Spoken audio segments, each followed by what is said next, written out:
സംഖ്യ 28 1 മുതൽ 39 വരെയുള്ള വാക്യങ്ങൾ.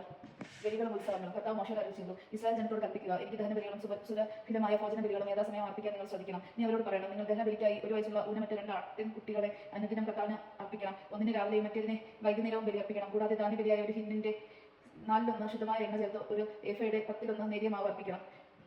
കർത്താവിന്റെ മുൻപിൽ പരിമളം വളർത്തുന്ന ദഹനബലിയായി സീനായ് മലയിൽ വെച്ച് നിർദ്ദേശിക്കപ്പെട്ട അനുദിനമുള്ള ദഹനബലിയാണിത്. അതോടൊപ്പം ഒരു ആട്ടിൻകുട്ടിക്ക് ഒരു ഹിന്നിന്റെ 4 എന്ന തോതിൽ പാനീയബലിയും അർപ്പിക്കണം. കർത്താവിനുള്ള പാനീയബലിയായി ലഹരിയുള്ള വീഞ്ഞ് നിങ്ങൾ വിശുദ്ധ സ്ഥലത്ത് ഒഴിക്കണം. മറ്റേ ആട്ടിൻകുട്ടിയെ വൈകുന്നേരവും ബലി അർപ്പിക്കണം. രാവിലത്തെ ധ്യാനബലിയും അതിൽ പാനീയബലിയും പോലെ കർത്താവിന്റെ മുൻപിൽ പരിമളം വളർത്തുന്ന ദഹനബലിയായി അതിനെ അർപ്പിക്കണം. സാബത്ത് ദിവസം ഒരു വയസ്സുള്ള ഈ ഊനമറ്റ 2 ആൺ ചെമ്മരിയാടുകളെയും ധ്യാനബലിയായി ഒരു ഏഫയുടെ 10 എണ്ണ ചേർത്ത് നേരിയ മാവും അതിന്റെ പാനീയബലിയും അർപ്പിക്കണം. അനുദിനമുള്ള ദഹനബലിയും അതിന്റെ പാനീയബലിയും കൂടാതെ സാബത്ത് തോറുമുള്ള ദഹനബലിയാണിത്. മത്സരാവലംബത്തിൽ നിങ്ങൾ കർത്താവിന്റെ ദഹനബലിയായി 2 കാളകൾ, ഒരു മുട്ടാട്, ഒരു വയസ്സുള്ള ഊനമറ്റ 7 ചെമ്മരിയാടുകൾ എന്നിവ ബലി അർപ്പിക്കണം. അതിനോടൊപ്പം ധ്യാനബലിയായി കാളകളിൽ 1, ഒരു ഏഫയുടെ 10 3 മുട്ടാടിന് 10 2 ആട്ടിൻകുട്ടി 1ന് 10 നേരിയ മാവ് എണ്ണ ചേർത്ത് അർപ്പിക്കണം.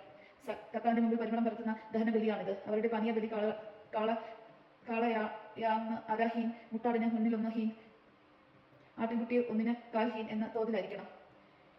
വർഷം തോറും ഓരോ മാസം അർപ്പിക്കാനുള്ള ദഹനബലിയാണിത്. അനുദിന ദഹനബലിക്കും അതിന്റെ പാനീയബലിക്കും പുറമെ പാവപരിഹാര ബലിയായി ഒരു കോലാട്ടിൻ മുട്ടനെ കർത്താൻ അർപ്പിക്കണം. 1-ാം മാസം 14-ാം ദിവസം കർത്താവിന്റെ പെസഹ ആണ്. ആ മാസം 15-ാം ദിവസം ഉത്സവ ദിനമാണ്. 7 ദിവസം ഉറപ്പില്ലാത്ത അപ്പം ഭക്ഷിക്കണം.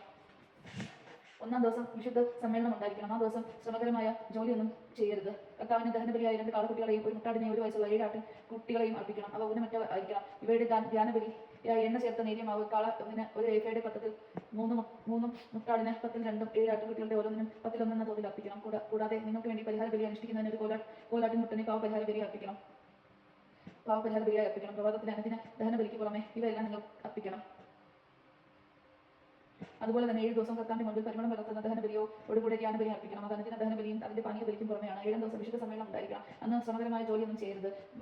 ഉത്സവത്തിൽ കർത്താവിന് നവധ്യാനബലിയായി പ്രഥമ ഫലങ്ങളിൽ അർപ്പിക്കുന്ന ദിവസം വിശുദ്ധ സമ്മേളനം ഉണ്ടായിരിക്കണം. അന്ന് ശ്രമകരമായ ജോലിയൊന്നും ചെയ്യരുത്. കർത്താവിന്റെ മുമ്പിൽ പരിമളം വളർത്തുന്ന ദഹനബലിയായി 2 കാളക്കുട്ടികളെയും 2 മുട്ടാടിനെയും ഒരു വയസ്സുള്ള 7 ചെമ്മരിയാടുകളെ അർപ്പിക്കണം. അവയുടെ കൂടെ ധ്യാനബലിയായി എണ്ണ ചേർത്ത് നേരിയ മാവ് കാളക്കുട്ടി 1ന് ഒരു ഏഫയുടെ 10 3 മുട്ടാടിന് 10 2 ആട്ടിൻകുട്ടി 1ന് 10 എന്ന തോതിൽ അർപ്പിക്കണം. നിങ്ങൾക്ക് വേണ്ടി പ്രായശ്ചിത്തം അനുഷ്ഠിക്കുന്നതിന് ഒരു കോലാട്ടിൻ മുട്ടനെ അർപ്പിക്കണം. അനുദിന ദഹനബലിയും അവയുടെ ധ്യാനബലിയും പുറമെ ഇവയുടെ പാനീയബലിയും നിങ്ങൾ അർപ്പിക്കണം. അവ ഊനമറ്റവരായിരിക്കാൻ പ്രത്യേകം ശ്രദ്ധിക്കണം. ദൈവമാണ് നാം കേട്ടത്. നമുക്ക് ദൈവത്തെ സ്തുതിക്കാം. ക്രിസ്ത്യാനിയെ സ്തുതി.